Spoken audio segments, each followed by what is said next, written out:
Hai kawan zona kita, kembali lagi dengan zona kita bercerita. Pada video kali ini akan gua bahas fenomena yang lagi hangat diperbincangkan, yaitu brain drain. Di tengah ramainya seruan kabur aja dulu, di mana banyak anak muda yang cerita mereka lebih memilih hidup di luar negeri daripada di Indonesia, dengan segala kepastian hidup yang lebih menggiurkan. Isu brain drain juga ikut menyertainya. Jadi, apa sih yang dimaksud dengan brain drain itu? Terus apa saja yang memicunya dan bagaimana kita juga pemerintah sebaiknya menyikapi hal ini? Yuk simak bahasan video ini sampai kelar ya.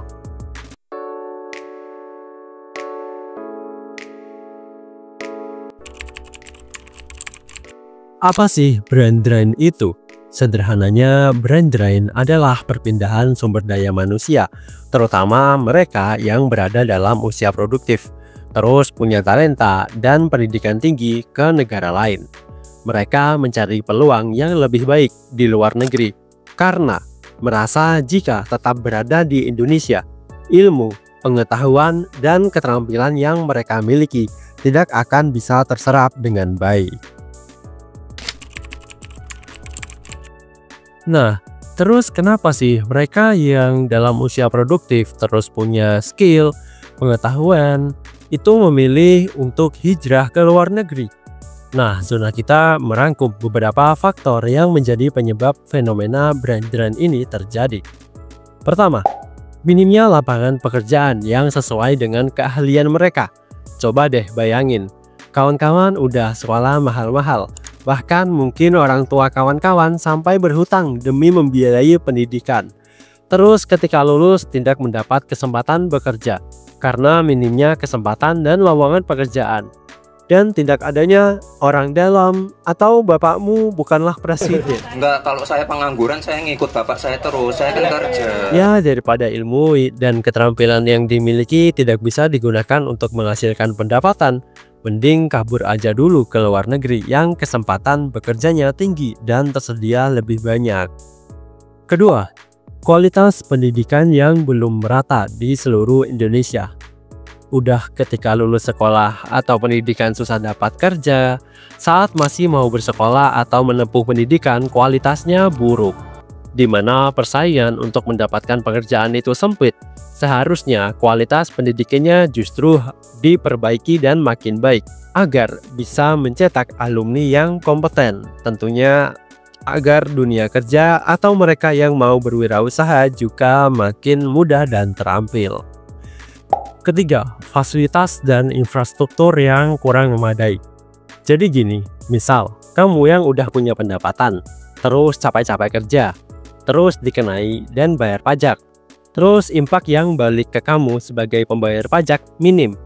Misal nih, bayar pajak kendaraan, jalannya pada rusak dan berlubang. Terus bayar pajak penghasilan, fasilitas trotoar nggak nyaman buat berjalan kaki. Belum lagi uang pajaknya dikorupsi oleh oknum pencuri berdasi dan berpakaian rapi. Ikut iuran BPJS. Waktu berobat masih ada yang harus dibayar karena tidak tercover. Aduh, berat banget jadi rakyat pokoknya. Keempat, faktor kepastian hukum dan stabilitas politik.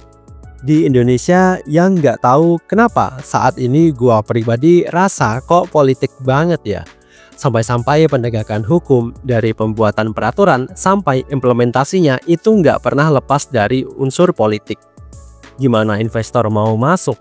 Gimana dana asing pada nggak kabur kalau kepastian hukum di Indonesia masih sengkarut dan disesuaikan oleh kepentingan politik praktis saja? Gimana? Capek kan hidup di Indonesia? Salah satu dampak yang mungkin terjadi dari fenomena brain drain ini, tentu banyak dampak negatifnya. Misal nih, negara kita bisa kehilangan SDM yang berkualitas dan berketerampilan, yang seharusnya bisa membangun bangsa ini. Terus pertumbuhan ekonomi juga bisa terhambat, padahal pemerintahan saat ini menargetkan pertumbuhan ekonomi ada di kisaran 8%. Lalu kesenjangan sosial justru makin melebar. Dan yang paling parah, kita kehilangan potensi penerimaan pajak. Tapi tentu kita tidak boleh putus asa dan pesimis. Kita bisa kok mengatasi fenomena brain drain ini. Tetapi tentu perlu kerjasama dari semua pihak yang berkepentingan.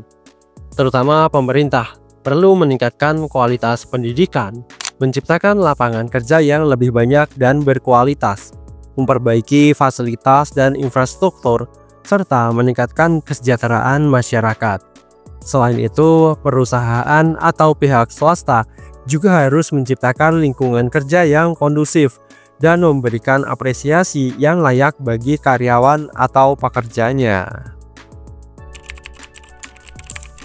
Nah, itu dia bahasan jurnal kita tentang fenomena brain drain yang sedang marak diperbincangkan saat ini. Gimana menurut pendapat kawan-kawan? Apakah kawan-kawan punya pengalaman atau pendapat tentang fenomena ini?